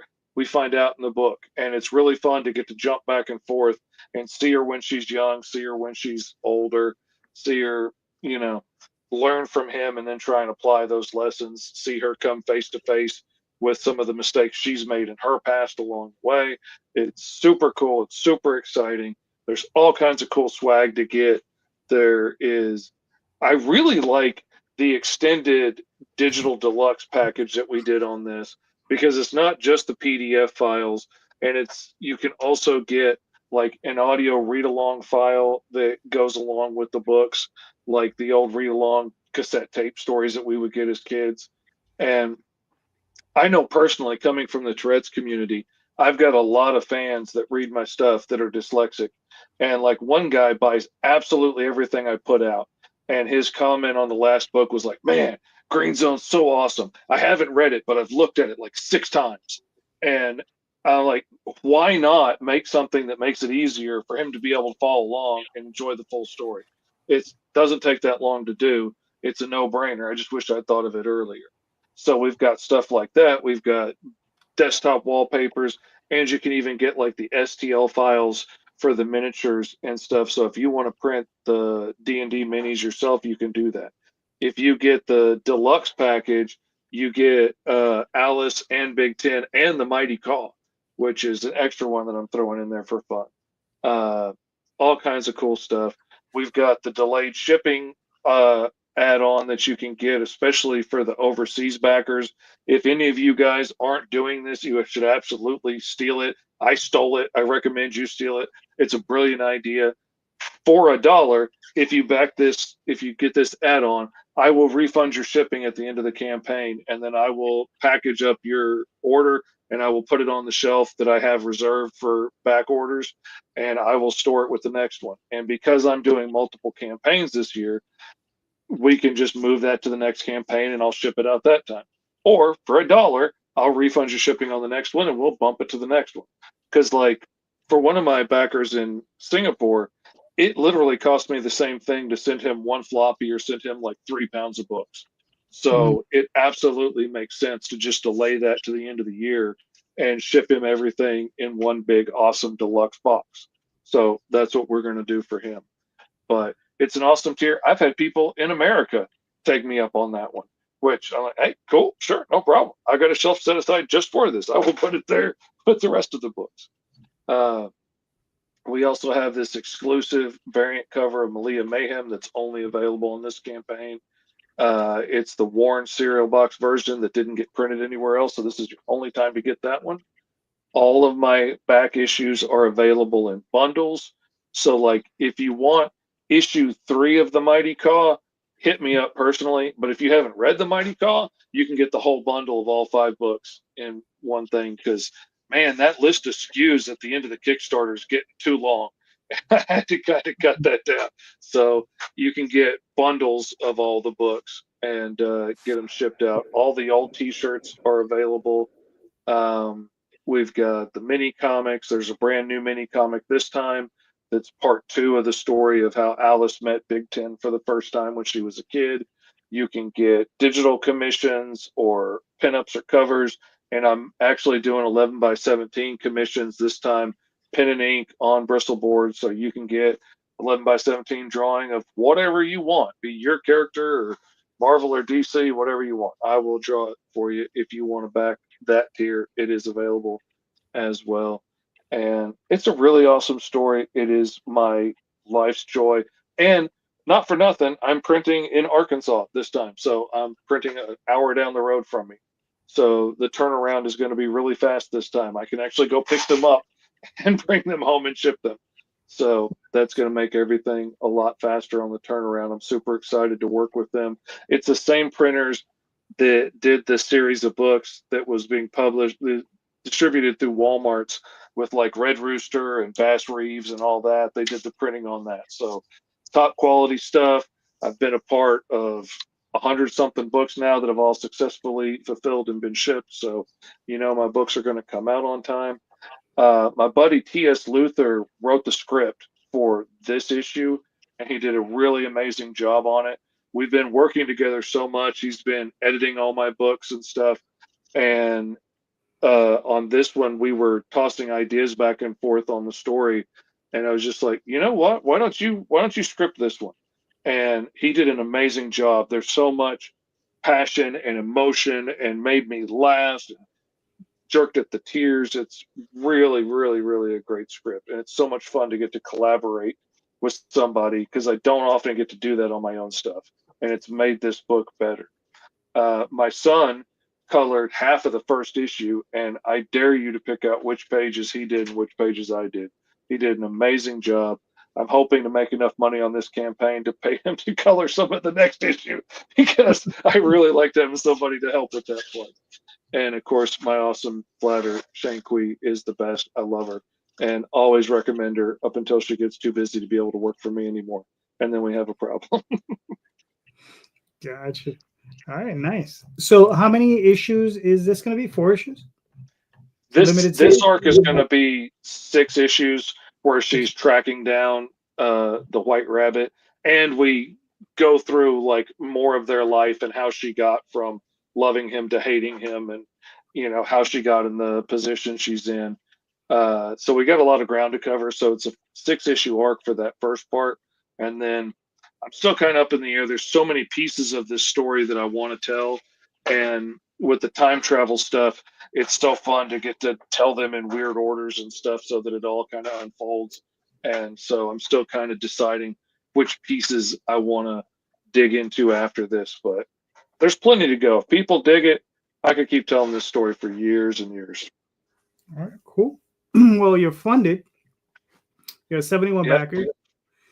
Got 4 more days. Very nice. Good stuff. Yeah, man. I mean, so this is 6 issues, what, 24 pages? 32 pages. 32 pages? Okay. And there's, I mean, a little bit of that is back matter. Like, because I've been working on this story for so long, I have so many sketches and stuff that I like to show kind of how some of the characters have evolved over the years, and Right. how, like, in the first issue, I kind of walk through in a couple pages at the end how one idea spurred off into like 5 different characters. And I think that stuff's fun. I like to talk about that and share that kind of stuff. So I'm adding all that into. Now, since you draw so fast, are we gonna have what's the rate of release you're thinking? I'm definitely putting out 1 more issue this year, and then the Green Zone trade. I would like to get I'd like to get a 3rd issue out this year, get like issue 4 out if I can squeeze it in. But I've also promised to do a lot of books for clients as well. So I have to actually be able to physically get those out too. So we're going to see that issue 4 will be hopefully this year. All right, cool. Very nice. Very nice. Listen, man, you're doing great. You got 4 more days. You're already funded. So everybody, again, awesome looking book. And, go pick it up. Absolutely. Absolutely. I hate to tell you this, Fish. I hate to tell you this. I'm a trade waiter. I really am. I suck when it comes down to that. I'm a trade waiter. So that's why I'm asking, how long before we get that trade? Yeah. I would love to just start doing those and knocking those out, but I got to start getting my Kickstarters go for more money so I can make enough to pay myself to get it done and done. Yeah. I mean, unfortunately, I think we're all stuck in that one. That's one of those things where we just need to get those little bites in before we can get that trade in. Oh yeah, I would love to just do trades. Like I would skip doing floppies, but the floppies collectively bring in too much money for me to leave that on the table. Right. Mm-hmm. Yeah. It's easy to get that piece done quickly and get it out there to the world so that they can buy it to help finance the next one, and then do a book for somebody else and take half of that money to pay me to work on the next book of my own. And because my artist is expensive too, and he has expensive taste, like eating every day and having a roof over his head. So I still got to pay him. that eating thing that's overrated, man. I'm telling you, I'm trying to cut back.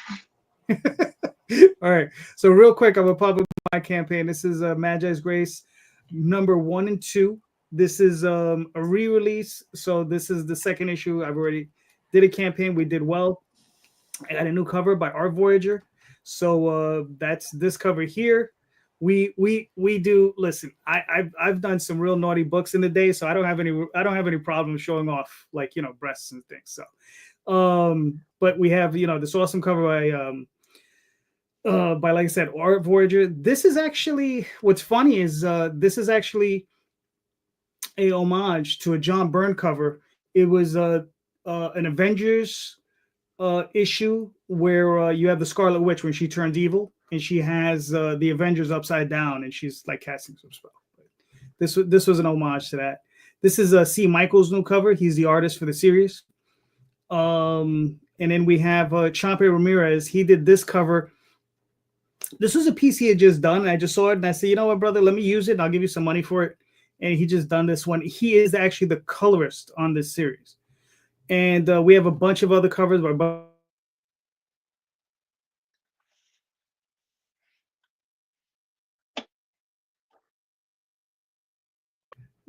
Elsie Freitas, Douglas Apreciado Manzini,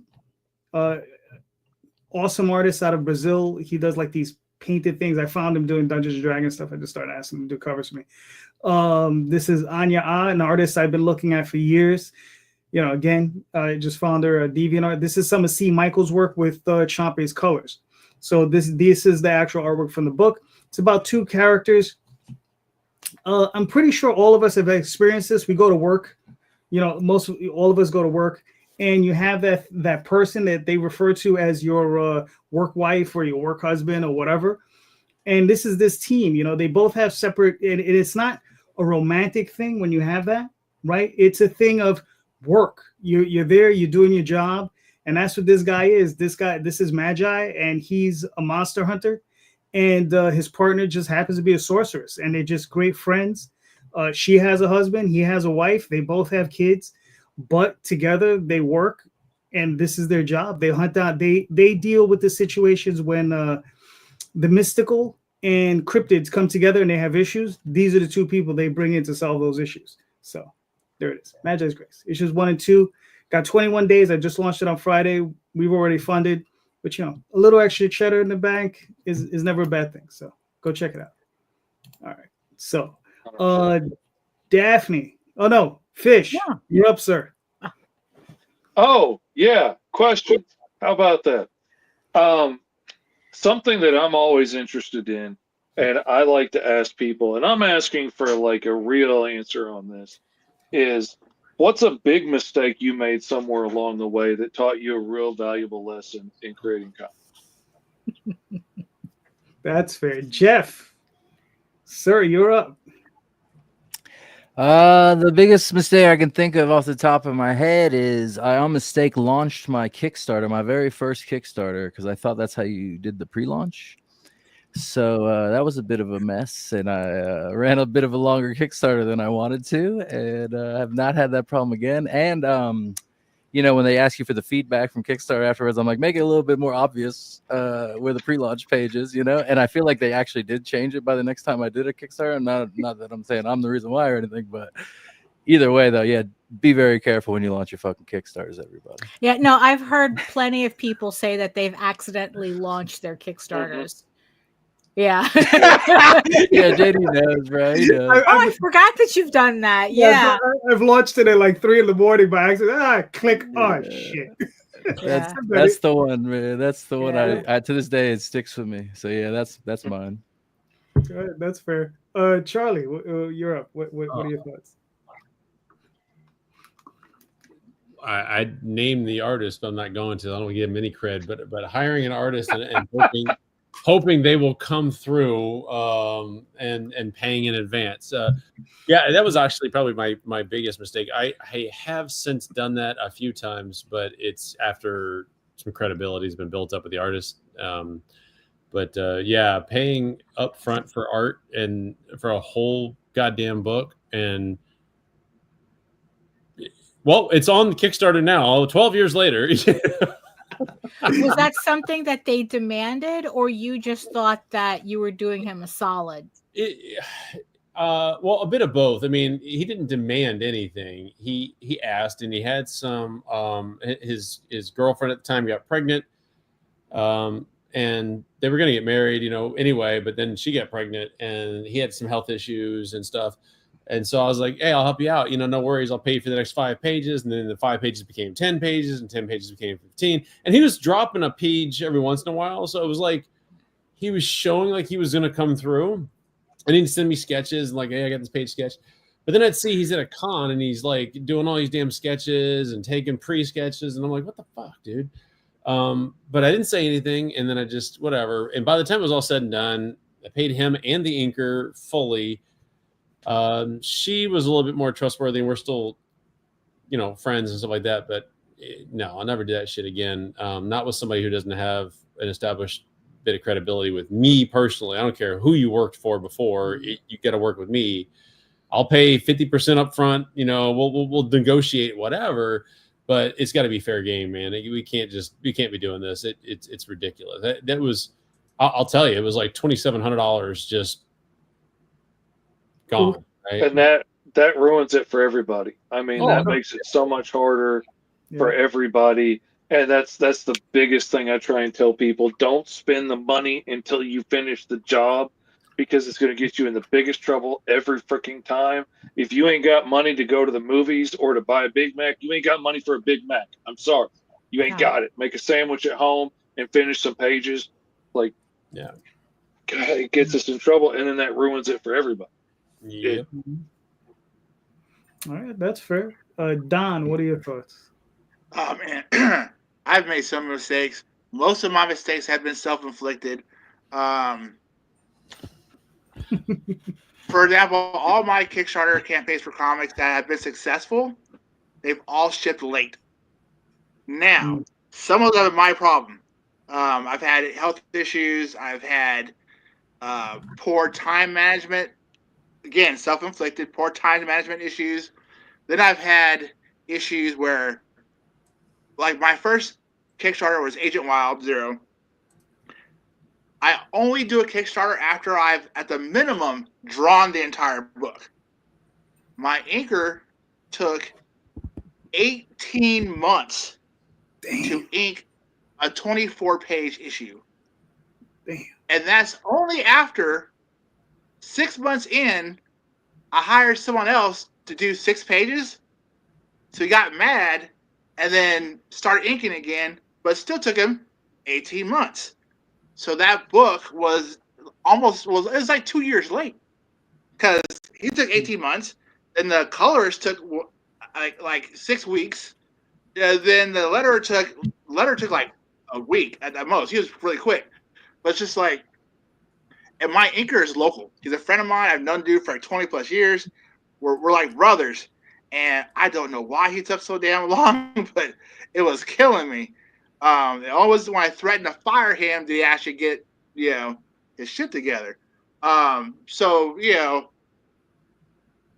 if you're a writer hiring talent, you're correct. Do not pay anybody in advance, especially in all of it. Like, I've had people ask me for money in advance. I'm an artist too, and I never ask for money in advance, right? When someone asks me for money in advance, I go, does Marvel pay in advance? Does DC pay in advance? And no, I'm not Marvel and DC, but if the people who can pay in advance don't pay in advance, there's a reason for that. Because artists who get paid in advance often become lazy. I know plenty of them. So I pay nothing in advance. I set up a schedule where it's like every 4 or 5 pages, you 70 pages, I approve them, I cut you a check, or I pay you PayPal or whatever. You gotta earn it, man. That's how I do it. When I draw for someone else, if one of you guys hire me, I turn in pages, you approve them, you can pay me then. I don't ask for money in advance because, again, no one does that. Only indie comics do artists who have no credits or little to no credits want like all their money in advance. I'm like, yeah, I don't think so. Sorry. But again, my problems have always been self-inflicted. So when I have my shit together, I'm great. When I don't, things end up poorly. Reaper Corps, that book's done. It's been done for years, obviously. The new covers are done. Like, everything's done. So if we make it, that book hits a printer immediately after money hits the bank account. That's all in order. Again, my next books that are planned, the anthology for the summer will be done before we go to Kickstarter.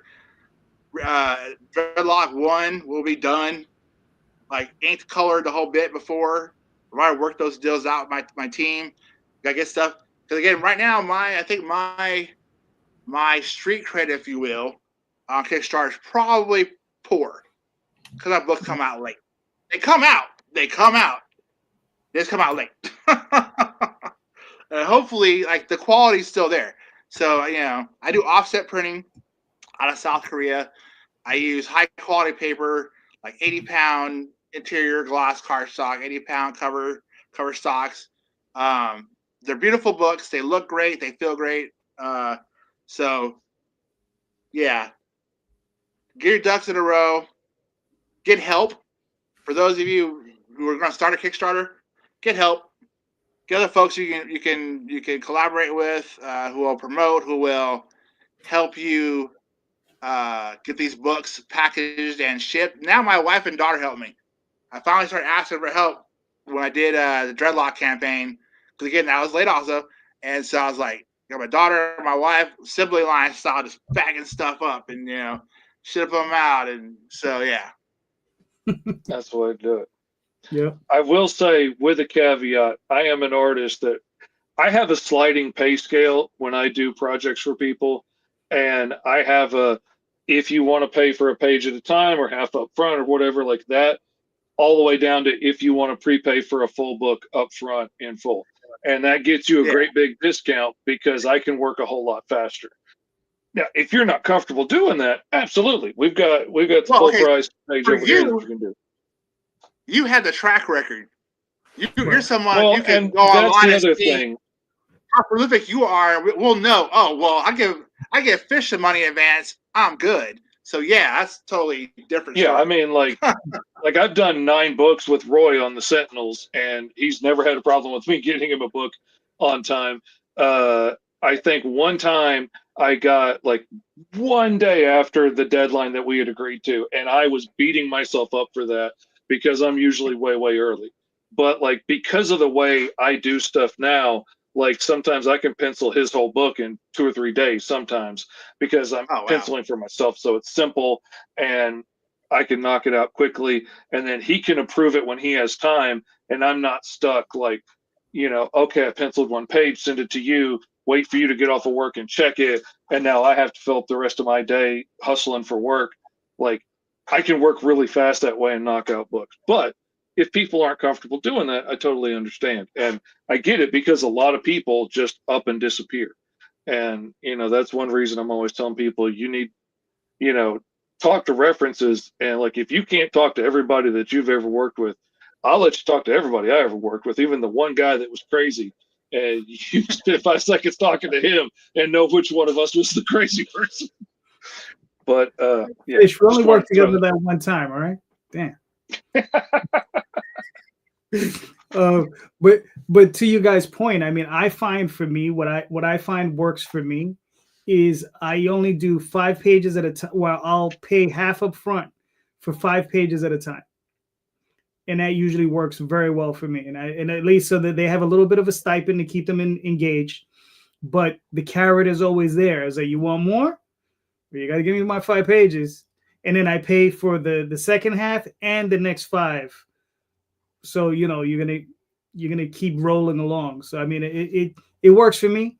I have a couple of artists I work with that I do pay in advance, but it's on like 10 pages, right? So I'll pay in advance on 10 pages, but I have hundreds of pages that I've done with these people. So it's like, I don't have a problem doing that. So it's like, yeah, sure.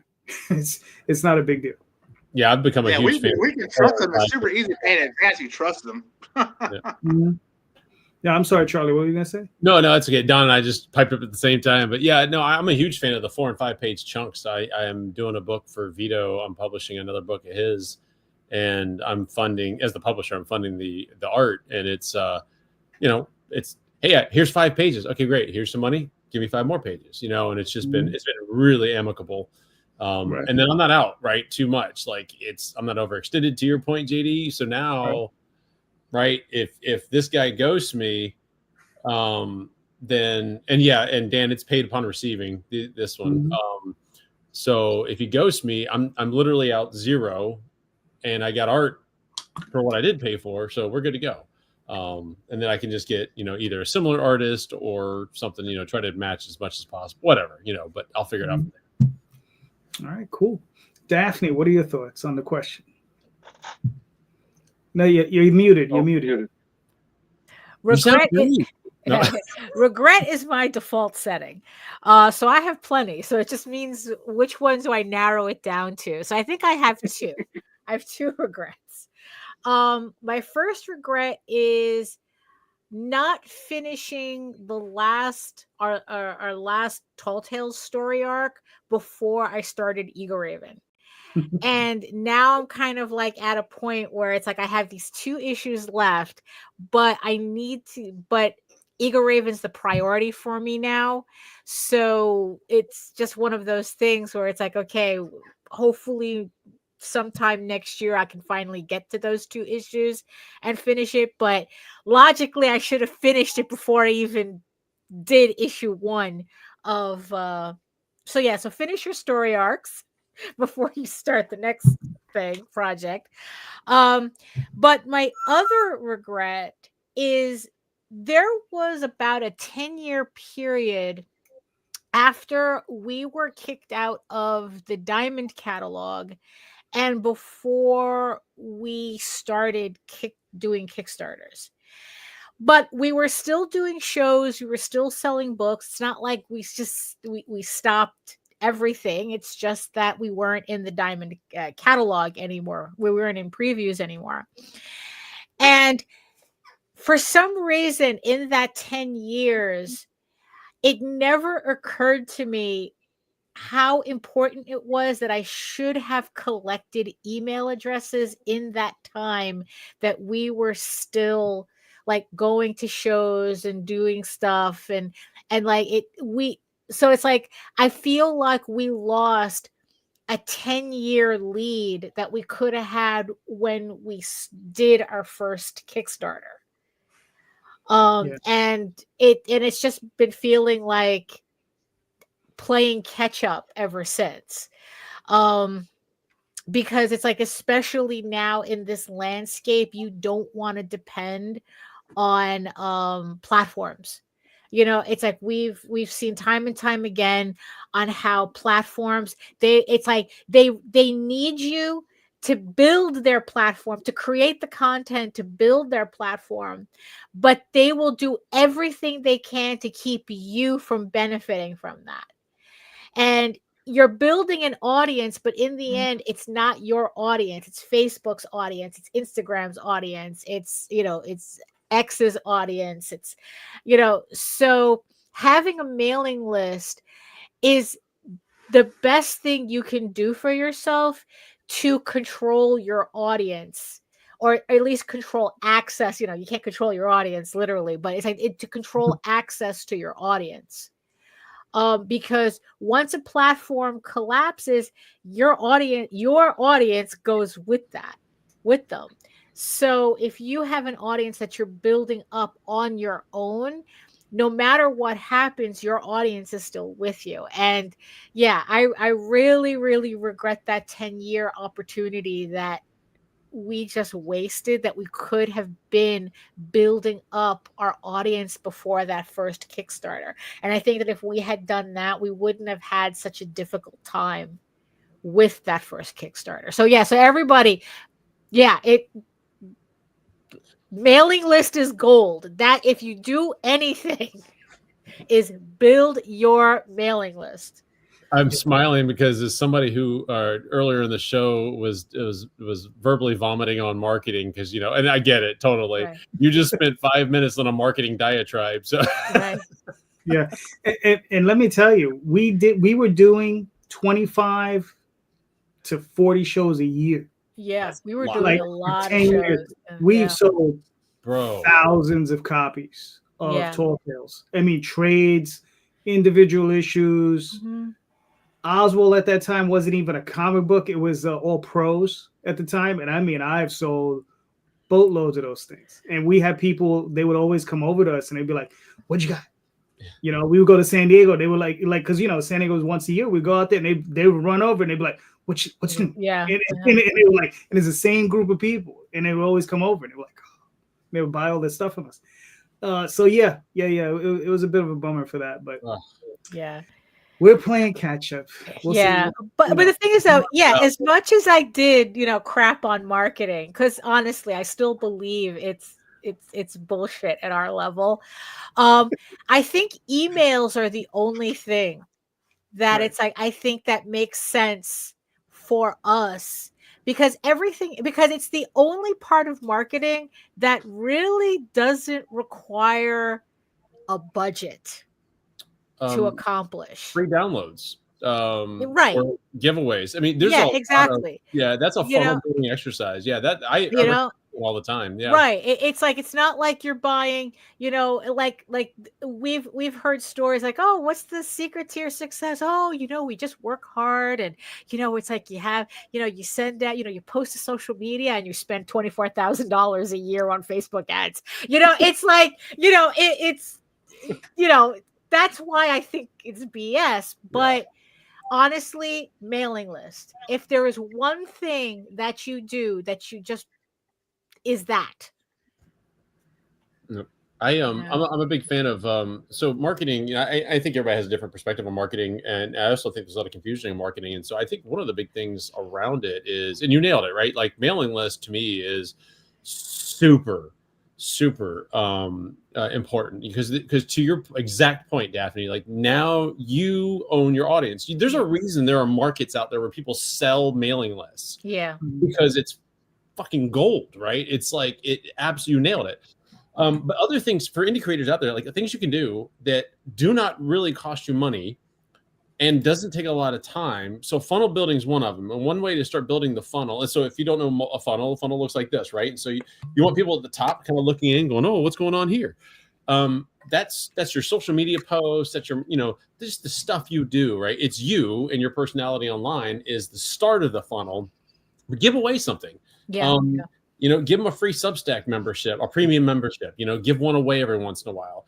Free digital comics. If you have like Fish, you've got dozens of books. I mean, bro, or go to Roy, call all this stuff, and you can just say, hey, if you sign up for my Substack or sign up for my mailing list, here's a free digital comic. I'll email you a digital comic. If you have a website, I am pitching that all the time. Every comic go to is like, hey, you can get 2 free digital comics on this, QR code on this bookmark. Everywhere I can to get that out, so I get your email and can put you on the newsletter. And bingo. Get it going. And so not only did you hook them, but you gave them something, and they're tantalized now. And if they enjoyed it, they're going to stick around, right? And now you've got them moving through the funnel. And the next step is to promote your book. Now, hopefully, in your digital comics, you've got ads for your website or your Substack or your current Kickstarter. It's digital. There's no reason not to throw that ad in there, right? Just it's a free page. Like slap that damn thing in there. A QR code, hyperlinks. You can hyperlink inside of PDFs. It's all these great things you can do. Cost you nothing but time, and that's all we're doing anyway. So why not?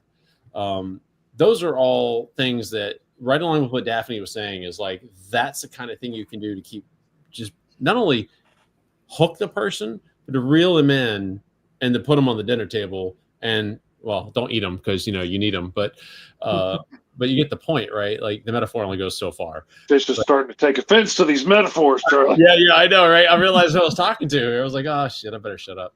I love you, brother. So yeah, I mean, marketing is a different thing for us. I don't think you should be spending a lot of money on Facebook ads. Daphne's 100% right. It's not going to get you the audience you need unless you spend a lot of money. Yeah. And then will you get your ROI, your return on investment? Probably not. Like, go ahead and drop $1,000 in Facebook ads and tell me if you get over $1,000 in sales. I'll wait. Mm-hmm. Yeah. I've canceled, like I've done Facebook ads where I've had to cancel it because I would get such weird ass responses from people who were just like, why are you getting these ads? This is not who I'm targeting. And I would have to cancel, and I had to I had to cancel it because it's like I was wasting money and I was getting attention from weirdos. And it's like, okay, it's a lose-lose. This is That's my target audience now. right. Well, technically, isn't it all of our target audience? We're all a bunch of Kind weirdos. of. Yeah. At least be a weirdo about comics. I wasn't even getting that. At least be a cool weirdo. You know, yeah. I mean, like I would like go to these people's pages, and there was like nothing on their pages about any interest in comics at all. And it's like, why is Facebook even giving you my ad? You know, so it's like, yeah. Oh, yeah, I'm with Yeah. you. No. So I have a weird experience with the ads on Facebook because I've only done ads twice for Kickstarters, and it helped both times. I like for Dreadlock, Dreadlock almost did twice the goal I wanted. We were like a couple $100 short of twice the amount of money. I literally spent like $300 on ads. That's all I spent. But the analytics showed a lot of backers were coming from those ads. So I would never throw $1,000 at it, but like the little bit of money I did, it for me, it helped target people I wanted to come see this book, and it worked. And it worked for Agent Wild #1 also. Speaking of funnel, so I have plans for the anthology. We're gonna do the funnel idea for that. Starting in June, we're gonna start advertising, a little bit funnel building with email addresses. The idea is to get a couple hundred or more email addresses before the campaign goes online, so we could, hit the ground running. I often don't do that with my own books. I'm realizing how bad of an idea it was to not do that. So we're gonna try that, and I'll have, of course, just 22 stories. So we're gonna have 30, 40 creators involved. Hopefully, that will, create a nice big funnel for us to get some people involved early on.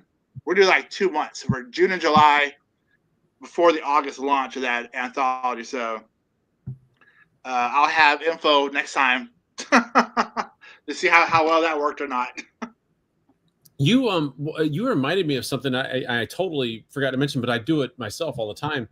Is when you're setting up your campaign, set up referral codes. Like you can have friends and enemies. You can create a custom referral code for like your Substack. So even though it should track through, the algorithm should show you that's coming from Substack or Twitter, you can still make one specific for Twitter. You can make one that goes. I have co-created. For every show you go on, you can make a JD one and have that be the link you share on this show. So anybody that clicks that link, that came from JD's show, which gives you that information. Like, hey, JD's show is the one to go on because we got 600 new followers from that. Fingers crossed. You can always hope. A number of the campaigns I run, invariably, I'm at a show, a convention, and I am promoting a Kickstarter because I have one. I guarantee I have one running, right? So I create a QR code from that with the referral code embedded in it. So when people scan it, I know I got them from the show. And then I can really start evaluating the benefit of how much traffic is driven from my physical appearances versus me being on social media throwing shit around. So if you're not using referral codes, again, free. It doesn't cost you a dime, right? To just create your own referral codes. And like Fish said, you're on JD's show now. You should embed a referral code in your hyperlink, and then you got people hooked from watching his YouTube, even if it's like a week later. So it's a great way to track your actions, and it's a marketing vehicle for you because then where you're getting audience from. Yeah, and where to invest more of your time and effort into next time. What's working the best. Yeah, sounds good. All right, now back to the question. So, all right, now, for myself, I've been doing this a long time. I started in '92, right? I gotta be honest with you, I don't have a lot of regrets, right? Because a lot of it was so much fun doing a lot of this that I feel there's very little, I have very little to grouse about, right? But I did get involved in a situation where the only thing I can tell you is no matter how much you think you can trust a person, no matter how much you get involved in a situation, you see a person online, you meet them, you talk to them, you think they're trustworthy, you think they have a good reputation, right? You hang out with them for a couple of years. When they present you with a deal that seems a little too good to be true, right? Do your due diligence. Contact your attorney. Contact the people that the deal involves, right? I got involved with a deal that was supposed to go out to all these major different franchise stores. I thought the person was on the up and up. They were dealing with a person that I trusted, still trust to this day, because I know this person's on the up and up. They're a good dude, right? And because of that, I trusted this other fellow, right? And they got us involved in something that was just a load of BS. I don't know exactly, it cost me money. It cost the other guys a lot of money. But the thing is because I had trust in these people, I didn't do my due diligence. I didn't call the company that they had to deal with, because that's all I needed to do. I said, all I had to do is pick up the phone, make a phone call. Guys, do you have a deal with this person? Yes, no, maybe, blah, blah, blah. Talk to me. Right? And I didn't do that because I got blinded by this trust. Right? We're all a big friendly community. Bullshit. There are motherfuckers out there that will fuck you. Okay? So, and this person will tell you that we canceled him. And I will tell you he canceled himself. All right? And he's lucky I didn't go out there and step on his neck. So, that's that. So that's my one regret. Not stepping on his neck. No, I'm only joking. But seriously, like, I would tell everyone, do your due diligence. When people offer you a deal that's a little too good to be true, and let me tell you, the deal was sweet. It was just tasty enough that, I got. I was the first one to sniff it out. I got into fights with other dudes because there wasn't just me. It was 5 or 6 other people. I got into fights with the other guys because they didn't believe me. I was like, bro, it's a scam. And they didn't believe me. And I was just like, all right. And we waited and waited and waited. And eventually it all came out. And it was just like, and we were all like, shit. And I'm still friends with all these people, with the exception with that one person. And they're all cool dudes. But listen, it happens. You understand? They're going to be people just like, Charlie with the artist, right? Things like that are going to occur. They're just people like that out in the world. So protect yourself whenever you can, however you can, and just be careful. That's the one thing I would advise anybody. Mr. Fish, what's your big, great regret? When it comes down to, I would say 2. One of them is very similar to what you were talking about, is look before I leap. Don't just jump in. Don't just trust everybody as a friend just because you hang out with my friends, just because you're in the same circle and stuff, doesn't necessarily mean we have each other's best interest at heart. And this is business when it comes down to it. And I have a habit of like, oh, I don't want to hurt somebody's feelings or make them mad. This is business. This is how I pay my bills. That has to come first. And but the biggest lesson I've learned really was a mistake I made a couple of Kickstarters ago that I really learned a lot from. And the Kickstarter got funded, but it just barely squeaked across the line. And I really expected it. Like, I had some good momentum going and I expected it to do better than that. But I realized I changed too many things at one time. And because I changed so many things on that campaign, I can't even go back and look at what shot me in the foot because I changed too many things. Like, I tried the whole, like, oh, I'm going to set a $500 goal so I can say, oh, we funded in 20 seconds. And I was running 3 books at one time. and they were very different books. Like The Mighty Call was super bloody, and my Team Man and Hyperstrike is all ages. And, you know, that's kind of sporadic, and that's not necessarily going towards the same audience. And like I just did a lot of things at one time, and mostly because I panicked a little bit, and I was like, you know, I need this to be successful. So instead of doing one campaign, I'm going to throw all 3 books I have finished at the wall and try and, you know, make it even bigger. But like I said, I changed too much stuff at one time.